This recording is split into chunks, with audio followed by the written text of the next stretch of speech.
আসসালামু আলাইকুম। চ্যানেলের সংবাদে সবাইকে আমন্ত্রণ জানাচ্ছি। আমি সোহেল ফাইসাল। আর বিস্তারিত সংবাদের শুরুতে জানিয়ে দিচ্ছি ফ্রেশ আটা ময়দা সুজি সংবাদ শিরোনামগুলো। রোহিঙ্গা শরণার্থী শিবির পরিদর্শনে কক্সবাজারে জাতিসংঘ মহাসচিব অ্যান্তনিও গুতেরেস, প্রধান উপদেষ্টার সঙ্গে অংশ নেবেন 1 লাখ রোহিঙ্গার ইফতারে।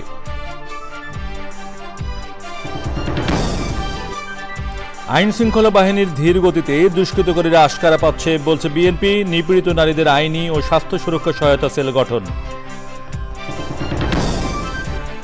সিরাজগঞ্জের রায়গঞ্জে দ্বিতীয় শ্রেণীর ছাত্রীকে ধর্ষণের অভিযোগে মামলা, অভিযুক্ত 15 বছরের শিশু পলাতক। এবং আন্তর্জাতিক নদী তিস্তা রক্ষায় টেকসই পদক্ষেপের অভাব, হুমকির মুখে উত্তরের 5 জেলার মানুষের জীবন জীবিকা ও জীববৈচিত্র্য।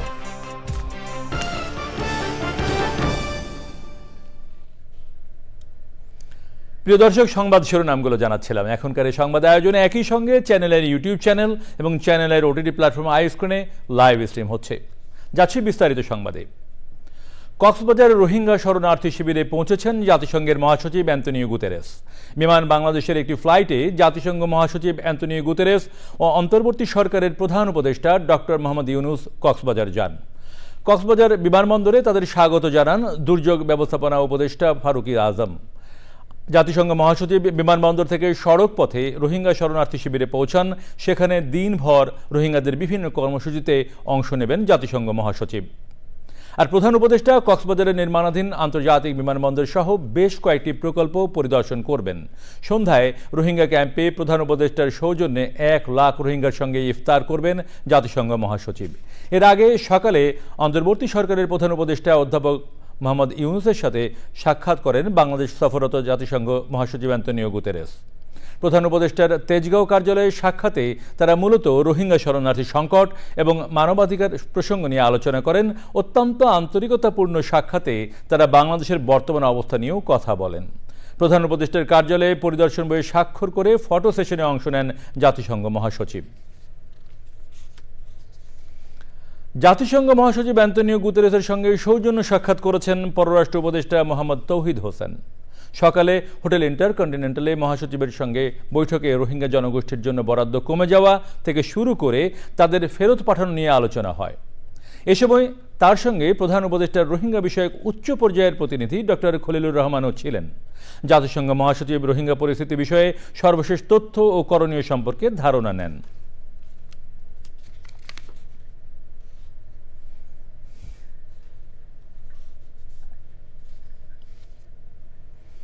বিএনপির সিনিয়র যুগ্ম মহাসচিব রুহুল কবির রিজভী বলেছেন, বিগত 16 বছরে আওয়ামী লীগ সরকারের বিচারহীনতার সংস্কৃতির রেশ এখনও চলছে। ফ্যাসিবাদী সরকারের ধারাবাহিকতায় এখনও খুন ধর্ষণের ঘটনা ঘটছে। সকালে রাজধানীর নয়াপল্টনে বিএনপির কেন্দ্রীয় কার্যালয়ে সংবাদ সম্মেলনে তিনি অভিযোগ করেন, আইন শৃঙ্খলা বাহিনীর ধীরগতি ও ঢিলেঢালা আচরণের কারণে দুষ্কৃতকারীরা আশকারা পাচ্ছে। সমাজে ন্যায় বিচার প্রতিষ্ঠা করতে না পারলে অন্তর্বর্তী সরকারের প্রতি মানুষের আস্থা কমতে থাকবে বলেও মন্তব্য করেন রিজভী। সারা দেশে নারী ও শিশু ধর্ষণ, নির্যাতন ও নিপীড়নের আইনি ও স্বাস্থ্য সুরক্ষা দিতে 2টি সহায়তা সেল গঠন করেছে বিএনপি। বিএনপির আইন বিষয়ক সম্পাদক ব্যারিস্টার কায়সার কামাল এবং স্বাস্থ্য বিষয়ক সম্পাদক ডাক্তার রফিকুল ইসলাম সেল দুটির তত্ত্বাবধান করবেন।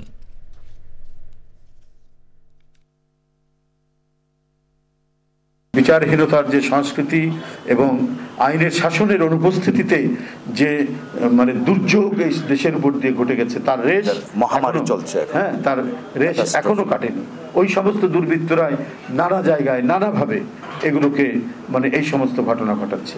মানুষের সমবেত ধরি ন্যায় বিচার নিশ্চিত করা, কিন্তু সেটি যদি অনুপস্থিত থাকে তাহলে অন্তর্বর্তীকালীন সরকারের গ্রহণযোগ্যতা হ্রাস পেতে থাকবে। সিরাজগঞ্জের রায়গঞ্জ উপজেলায় শিশু যত্ন কেন্দ্রের আঁচল স্কুলে পড়তে গিয়ে 2য় শ্রেণীর এক ছাত্রী ধর্ষণের শিকার হয়েছে বলে অভিযোগ উঠেছে। ভুক্তভোগী শিশুকে সিরাজগঞ্জের Shahid M Mansur Ali medical college হাসপাতালে ভর্তি করা হয়েছে।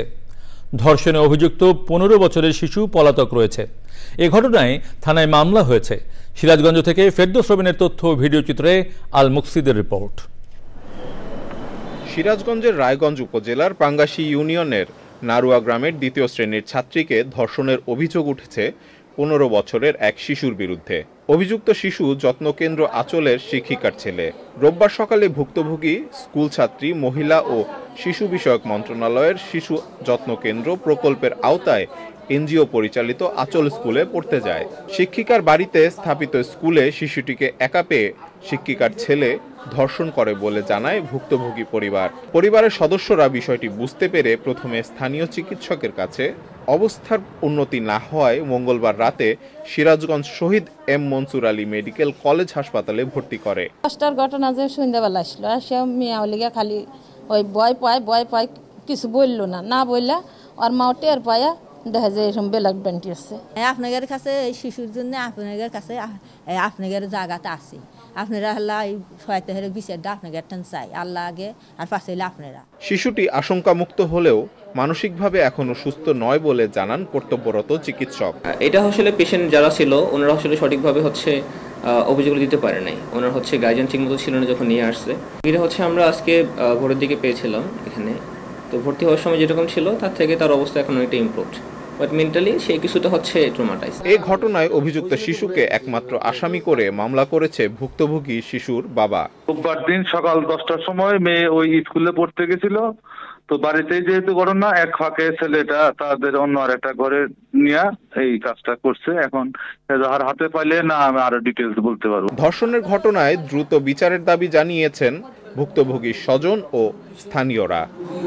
আল মুকসিদ, চ্যানেল আই। বাজারে বোতলজাত সয়াবিন তেলের সংকট কাটতে শুরু করেছে। রাজধানীর কারণ বাজারে সয়াবিন তেলের পর্যাপ্ত সরবরাহ রয়েছে। সব ধরনের ডাল, পেঁয়াজ, খেজুর, ডিম ও মুরগির দাম কমেছে। চাল ও সবজির দাম স্থিতিশীল আছে। পরাগ আজমের রিপোর্ট। বাজারে সয়াবিন তেলের ঘাটতি ছিল কয়েক মাস ধরেই। রমজানের শুরুর দিকেও সংকট থাকায় ভোক্তারা চাহিদা মতো তেল পায়নি।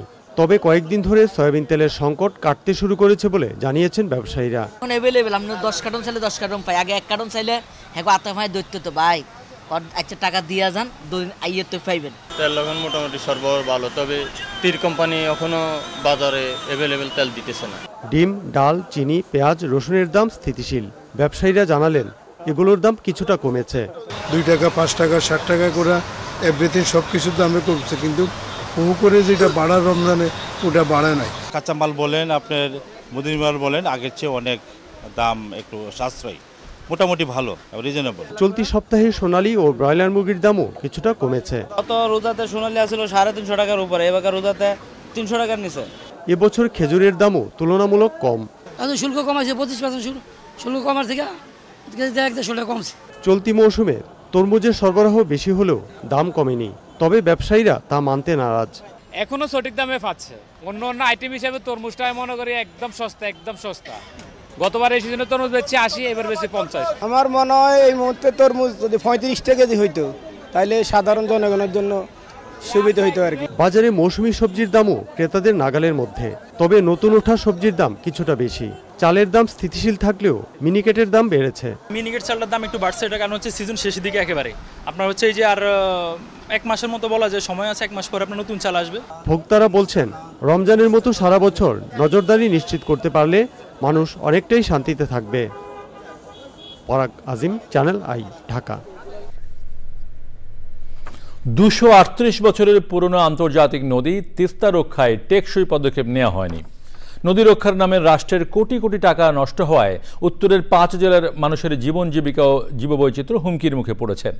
তিস্তা পাড়ের মানুষের দীর্ঘদিনের দাবির প্রেক্ষিতে মেগা প্রকল্প বাস্তবায়নের উপর জোর দিয়েছে অন্তর্বর্তী সরকার। আন্তর্জাতিক নদী রক্ষা দিবসে তিস্তা নদী নিয়ে মেরিনা লাভলের রিপোর্ট। ছবি তুলছেন এহসানুল হক সুমন।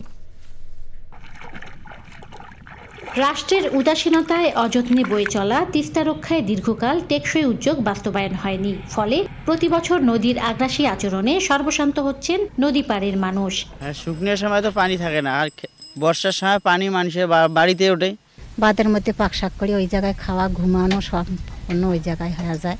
13 একর জমির মধ্যে আমার 13 শতকও নাই। সামান্য একটু কাজ করার পর তখন মনে করো এলে টাকা পয়সা লুটপাট করে একে মারি দিয়ে চলে গেল। পয়সা আমার ফেরি ইলিপ কিছু চাই না, শুধু চাই খালি নদীটার খালি কাজ। তবে এবার অন্তর্বর্তী সরকার ভূ রাজনৈতিক ইস্যুকে পাশ কাটিয়ে তিস্তা নদী সমন্বিত ব্যবস্থাপনা ও পুনরুদ্ধার প্রকল্প নামে তিস্তা মহাপরিকল্পনা বাস্তবায়নে এগিয়ে চলেছে। While we're doing the suffering, address the suffering matters, we care about nature. We first make sure that we cannot destroy environment. তিস্তার গতি প্রকৃতি জীববৈচিত্র্য রক্ষা করে মেগা প্রকল্প বাস্তবায়নের তাগিদ দিয়েছেন নদী বিশেষজ্ঞরা। তিস্তা নদী পরিচর্যার ক্ষেত্রে অর্থাৎ সুরক্ষার ক্ষেত্রে আমাদের দুই পার সুরক্ষা করতে হবে, এমনকি নদীর মধ্যবর্তী অংশ ভরাট হয়ে যাওয়ার কারণে সেটি খনন করতে হবে। কিন্তু যখন সেখানে অবকাঠামো নির্মাণ করা হবে সেই অবকাঠামো দীর্ঘমেয়াদে আবার কোনো ক্ষতির কারণ হবে কিনা সেটাও খুব উপযুক্তভাবে পরীক্ষা নিরীক্ষা করে সেটিও করতে হবে। প্রকল্প বাস্তবায়নে তিস্তার তীব্র ভাঙন, আকস্মিক বন্যা, নদীর তলদেশ পলিতে ভরণ সহ নানা চ্যালেঞ্জ শনাক্ত করেছে পাওয়ার চায় না। তিস্তা মেগা প্রকল্প বাস্তবায়ন হলে তিস্তা নদী ভাঙন রোধ, বন্যা ঝুঁকি হ্রাস, নদীর পানি প্রবাহ নিয়ন্ত্রণ এবং নদী পুনরুদ্ধার হবে। পাল্টে যাবে উত্তরের কৃষি অর্থনীতি। রংপুরের গঙ্গাচড়ার তিস্তা নদী পার থেকে মেরিনা লাভলি, চ্যানেল আই। আপনারা দেখছেন চ্যানেল আই সংবাদ। এবারে খানিকক্ষণের বিরতি, আর বিরতির পর অন্যান্য সংবাদের সঙ্গে থাকছে ব্রুনো ফার্নান্ডেজের হ্যাট্রিকে সোসিয়েদাদ। সংবাদে আবার আমন্ত্রণ।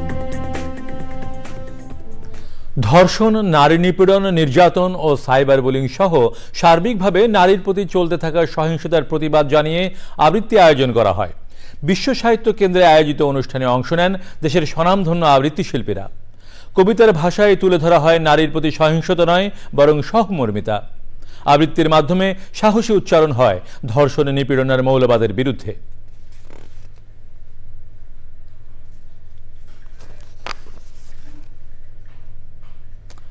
গাজা উপত্যকায় যুদ্ধবিরতির আলোচনার মধ্যেই হামলা চালিয়েছে ইসরায়েলি বাহিনী। এতে 2 শিশু সহ 4 জন প্রাণ হারিয়েছে। অন্যদিকে পশ্চিম তীরে ফিলিস্তিনিদের বাড়িঘর ও গাড়িতে আগুন ধরিয়ে দিয়েছে ইসরায়েলি বসতি স্থাপনকারীরা। আল জাজিরা জানিয়েছে, কাতারের দোহায় গাজা যুদ্ধবিরতি নিয়ে আলোচনার মধ্যেই হামলা চালাচ্ছে ইসরায়েলি বাহিনী। জর্ডান উপত্যকায়ও গুলি চালিয়েছে ইসরায়েলি সামরিক বাহিনী।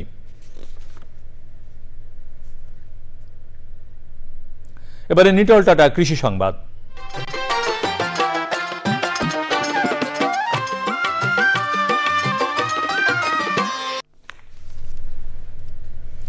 জলবায়ু পরিবর্তনের প্রভাবে গত 1.5 দশকে নানা প্রাকৃতিক দুর্যোগের শিকার হয়েছেন উপকূলবাসী।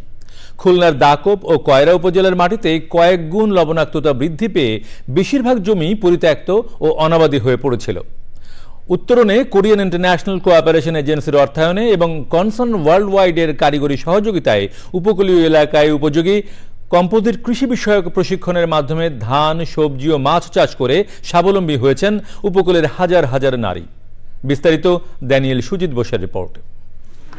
খুলনার দাকোপ উপজেলার তিলডাঙ্গার গৃহিণী রাধিকা শীল উপকূলীয় এলাকার বাসিন্দা হওয়ায় লবণাক্ততার কারণে কোনো ফল ফসলই উৎপাদন করতে পারতেন না। 2021 সালে প্রশিক্ষণ নিয়ে ভাগ্য পরিবর্তন হয় তার।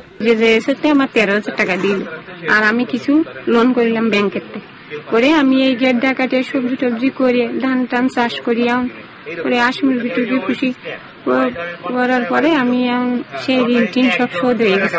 রাধিকা শীলের মতো উপকূলীয় এলাকার উপযোগী কম্পোজিট কৃষি বিষয়ক প্রশিক্ষণ নিয়ে এলাকার অনেক নারী এখন সফলতার মুখ দেখছেন।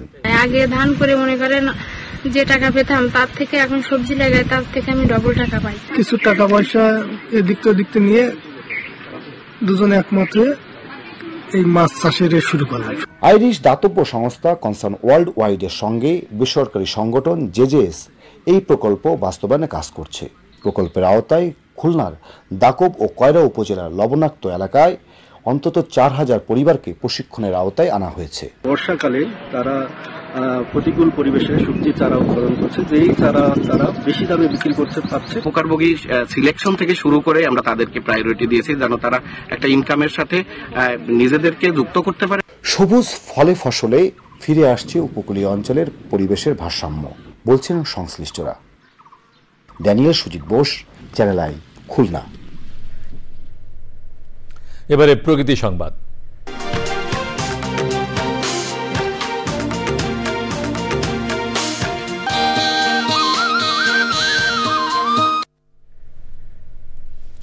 ধ্বংসের দ্বারপ্রান্তে ময়মনসিংহের ঐতিহ্যবাহী আলেকজান্ডার ক্যাসেল। যে কোনো সময় ভেঙে পড়ে ঘটতে পারে বড় দুর্ঘটনা। ইতিহাস রক্ষায় কর্তৃপক্ষের উদাসীনতায় ক্ষোভ জানিয়েছে নাগরিক সমাজ।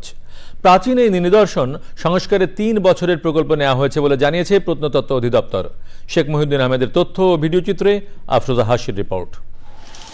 1879 সালে কাঠ ও লোহার অপূর্ব সমন্বয়ে ব্রহ্মপুত্র নদের তীরে দৃষ্টিনন্দন আলেকজান্ডার ক্যাসেলটি নির্মাণ করেন তৎকালীন জমিদার সূর্যকান্ত আচার্য চৌধুরী। প্রতিষ্ঠার পর থেকেই রবীন্দ্রনাথ ঠাকুর, মহাত্মা গান্ধী, লর্ড কার্জন, চিত্তরঞ্জন দাস সহ অনেক বরেণ্য ব্যক্তি এসেছেন এই প্রাসাদে।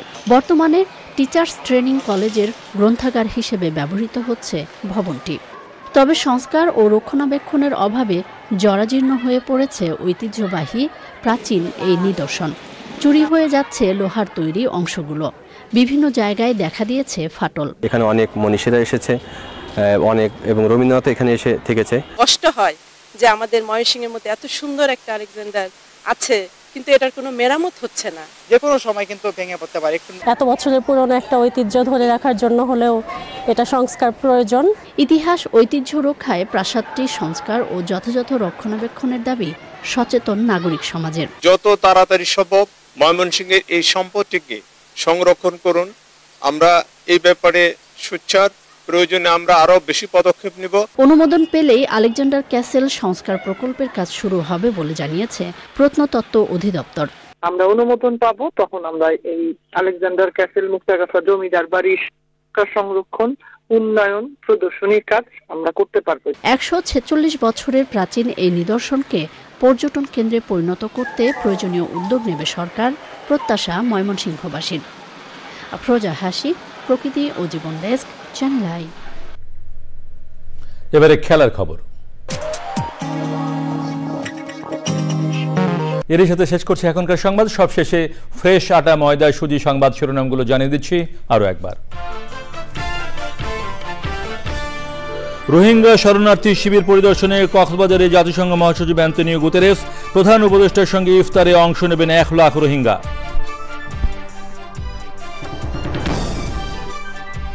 আইন শৃঙ্খলা বাহিনীর ধীর গতিতে দুষ্কৃতকারীরা আশকারা পাচ্ছে বলছে বিএনপি। নিপীড়িত নারীদের আইনি ও স্বাস্থ্য সুরক্ষা সহায়তা সেল গঠন। সিরাজগঞ্জের রায়গঞ্জে 2য় শ্রেণীর ছাত্রীকে ধর্ষণের অভিযোগে মামলা। অভিযুক্ত 15 বছরের শিশু পলাতক। এবং আন্তর্জাতিক নদী তিস্তা রক্ষায় টেকসই পদক্ষেপের অভাব। হুমকির মুখে উত্তরের 5 জেলার মানুষের জীবন জীবিকা ও জীববৈচিত্র্য।